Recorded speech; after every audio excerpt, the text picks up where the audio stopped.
അതായത് ഇത്രയും നൂറ്റാണ്ടുകൾക്ക് മുമ്പ് നമ്മുടെ സംസ്കൃതവും നമ്മുടെ ഗണപതിയും നമ്മുടെ നടരാജ വിഗ്രഹവും എല്ലാം ഈ രാജ്യത്തിൻ്റെ മണ്ണിൽ നിന്ന് കുഴിച്ചെടുക്കാന്ന് പറയുമ്പോൾ അതിൻ്റെ ഒരു വ്യാപ്തി എന്താണെന്ന് ആലോചിച്ച് നോക്ക്.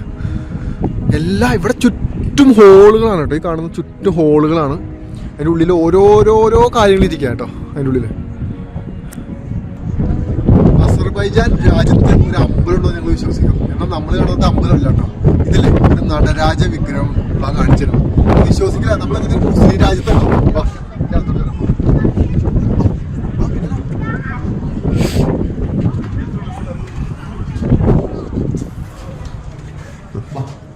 ഇതുണ്ടോ നടരാജ വിഗ്രഹമാണ് വെച്ചിരിക്കുന്നത്. ഒന്ന് കാണിച്ചു കൊടുക്കും.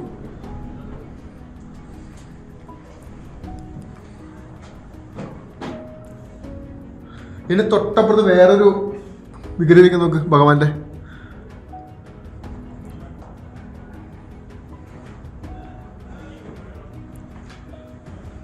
അസർബൈജാൻ രാജ്യത്തെ ഫയർ ടെമ്പിളിലാണ് നമ്മൾ നിൽക്കുന്നത് കേട്ടോ. ബാക്കൂല് നോക്കി ഇതിന്റെ അത്യാവശ്യം ഹിസ്റ്ററി കൊടുത്തിട്ടുണ്ട്.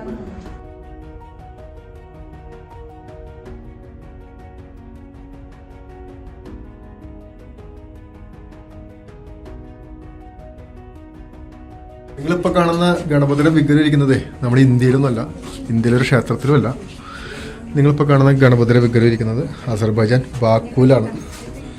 ഇവിടെ നിന്ന് കുഴിച്ചെടുത്തിരിക്കുന്ന ഗണപതിയുടെ വിഗ്രഹമാണ് നിങ്ങളെ കാണുന്നത്. കണ്ടോ, വിശ്വസിക്കാൻ പറ്റുന്നില്ല. ഇതൊരു മുസ്ലിം രാജ്യം കൂടിയിട്ട് അസർബൈജാൻ. ആ രാജ്യത്തെ ഒരു അത്ഭുതം എന്ന് പറയാം. അതിൻ്റെ പുറത്തോട്ട് ഇനിയും ഉണ്ട്, കാണിച്ചുതരാം.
കൂടുതൽ വാർത്തകളും വിശേഷങ്ങളും നിങ്ങളിലേക്കെത്താൻ ABC TV സബ്സ്ക്രൈബ് ചെയ്യുക, ബെൽ ബട്ടൺ അമർത്തുക.